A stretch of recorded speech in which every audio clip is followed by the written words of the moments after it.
Greetings, ladies and gents, and welcome to today's edition of Read TFOS, where I take old stories I've narrated and update them to modern audio standards. This particular story is called Joining a Human Crew, written by Entangled Bottles. Corlanx didn't get what the big deal about humans was all about. They were far from the strongest, fastest, fiercest, or smartest warriors around. Yet the galaxy was abuzz with their exploits. Thus Corlanx hadn't hesitated when offered a mercenary job at a human outfit, and had signed up, eager to prove that Sirmians were much tougher than humans could ever be. Still, he spent an extra time to properly polish his armor, and when he entered the human ship, he walked with as much pride and dignity as he could muster. "Ah, you must be Corlanx, our new explosives guy. I'm Captain James Kobayashi. Happy to have you on board." "As you should be. Good to hear some confidence. But sure you can back it up. We do take on harder missions than most outfits our size." It'll be no trouble. I've been a mercenary since before you were born, and will still be in my prime when you retire. It'll take more than a few tough missions to scare me." Grand. We've been having trouble replacing Mickey, our old demolitions expert. For the time, we've had to head to port before schedule because the new hire couldn't keep up with our pace. Was thinking of making a trip back to Seoul if we didn't find someone to stick around soon. "There should be no need for that, so long as you keep paying me." "That's what I like to hear. Now, get your stuff sorted, get to know the rest of the crew, and rest up. We'll be touching ground for a job in 11 hours. Aye, Captain." The first mission went off without a hitch. In fact, Corlanx didn't just hold his own, but excelled. The humans seemed impressed by his performance, but still skeptical. He'd show them, in time, just how large a difference between him and them. 10 hours and 3 missions later, Corlanx walked into his cabin and sighed a sigh of relief as he sat on his bed. Gods above, this captain ran his men hard.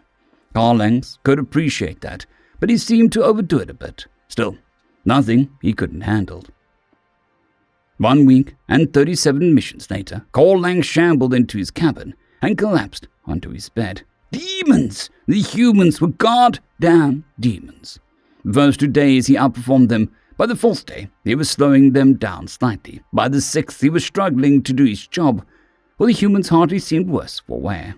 Now, on the 8th day, he'd barely managed to complete 2 missions, after which the humans disappointedly announced that they'd do the rest of the day's missions without him, and head back to port tomorrow.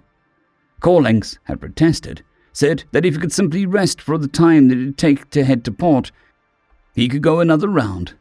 The humans had looked skeptically at each other, sighed, and the captain told him to come into his office. Still insistent on not giving up, Corlanx had stumbled his way there and sat down heavily on the offered chair. Seeming somewhat reluctant, with a look of pity about him, the captain had handed him a datapad. On it was an excerpt from his ship's manifest, from 2 months ago, when they'd still had an all-human crew.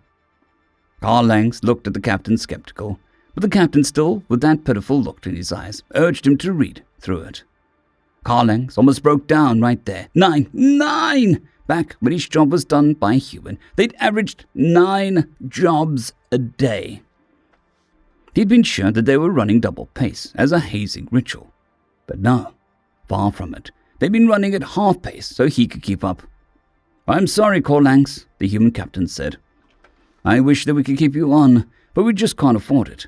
My crew, they all need the money. It's why we're in this line of work. At half pace we might manage, but any less than that, long term it's just not viable. Wish we could just take on 3 of you all, but the truth is the matter of the ship can't fit any more crew, and I can't afford a bigger one, especially since this one is already pushing the limits of the special scout class. I'd have to get certified for a light cruiser to upgrade, and, well, that'd cost almost as much as a new ship, and with all the retrofitting we had to do in this piece to get it to serve our needs, well, injured aside, I'd be lucky to get more than scrap price. Though she's worth her weight 100 times over, it's just not viable." Unable to muster a proper response, Corlanx had muttered, "Thank you for your time, Captain," and shambled out of the office. and over to his bunk. 2 days later, an exhausted Carlang stepped off the ship. After another 3 days of resting, he shambled into one of the station's many bars, eventually loudly and drunkenly joining a discussion about humans. No, you guys don't get it. Humans aren't stronger than the Cerulean, smarter than a Grey, or just better shot than a Sprack. I've served with some of them recently, and I can firmly say that I am both stronger, faster, and a better shot than most of them.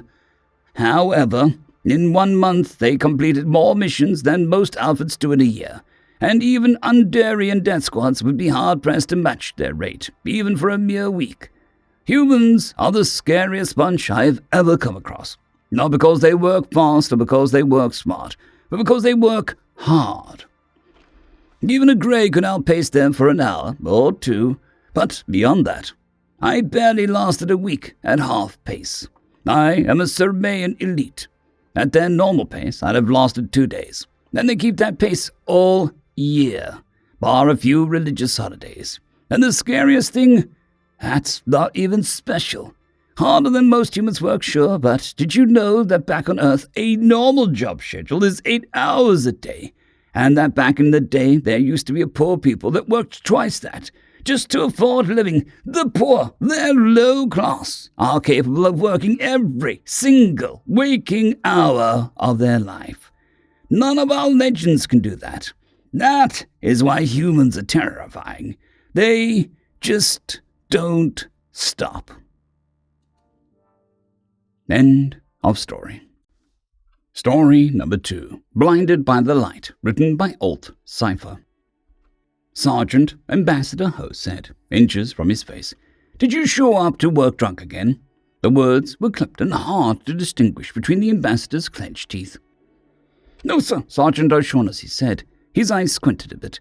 "I am hungover, but I'm not drunk." "You damn well better get your crap together, Sergeant," Ambassador Ho said. "This negotiation is at a critical point, and if one of my senior guards screws this up, I'll make it my life's work to—" The door whisked open, and the dragon delegation strolled in. They were graceful, seemed so to float above the ground as they entered. Ambassador Ho knew it had been an optical illusion which they played up in the negotiations, but it did little to lessen his natural reaction of awe. He tossed a final scowl at Sergeant O'Shaughnessy before turning to the aliens with a wide, bright smile. "Good morning, Ambassador," Ho said. "Welcome back. I hope your evening was restful." "Not as restful as we had hoped," the Dragon Ambassador said. "One of our junior members seems to have been out until quite late." "Yes," Ambassador Ho said. "I can see how that would be worrying. That's a trait both of our races share." "It is unfortunate you should mention that, Ambassador," said Dragon. "This junior member was out with one of your people." Ambassador Ho's blood ran cold. He had spent years working on this negotiation. His career was at stake in these meetings. If one of his subordinates had done something reckless, all of the ambassador's work would evaporate like an early morning dew. Ho! It was all the Ambassador Ho could manage. "A sergeant something or the other," the dragon said. "I'm afraid my underling was having some difficulty recalling too many details from last night. It seems that both our races also share a fondness and weakness for ethanol in all its various forms." "A sergeant, you say?" Ambassador Ho said. He kept his face rigid mask of politeness. Out of the corner of his eye, he caught Sergeant O'Shaughnessy standing at attention in perfect military form. "From what we could tell," the dragon said, "there were stories from your homeworld that were shared with great many attendees at some establishments. My junior delegate told me that the sergeant led the room in some sort of ritual wherein they told the story collaboratively." "I'm sorry, collaborative storytelling?" Ambassador Ho felt the ground shifting beneath his feet. Until he could stabilize himself, he felt it was best to follow his counterpart's lead.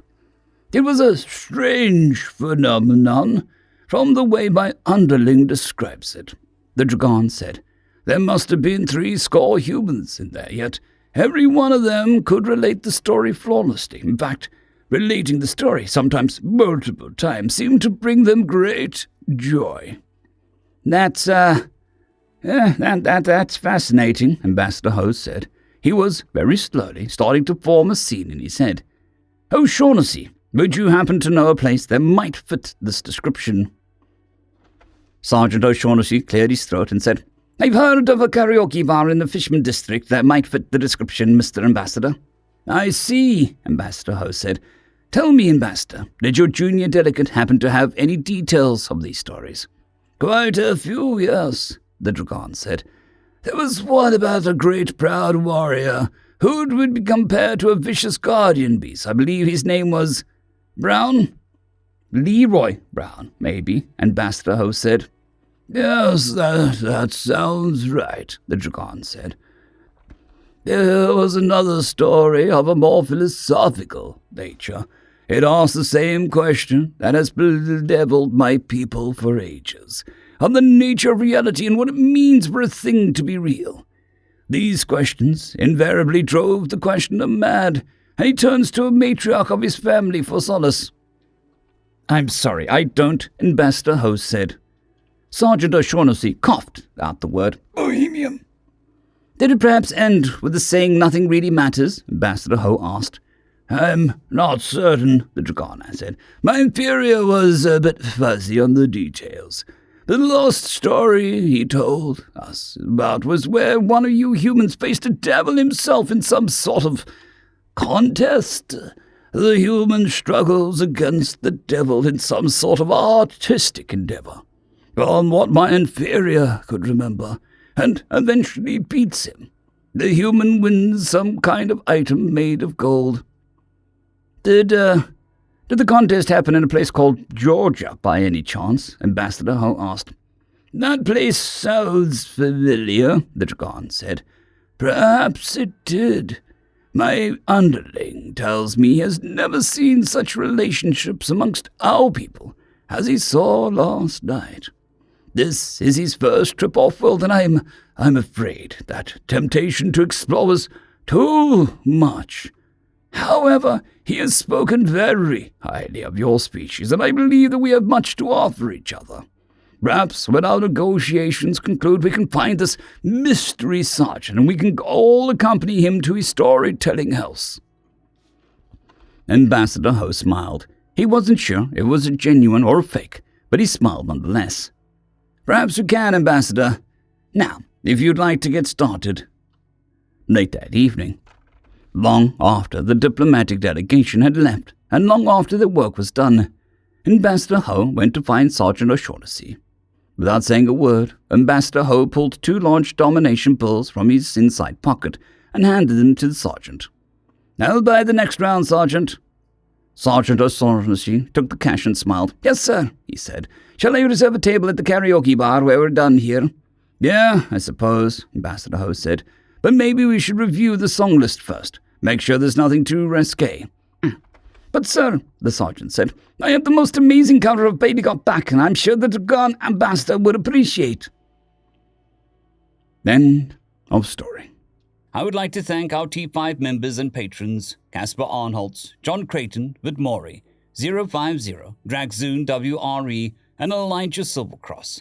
Thank you very much.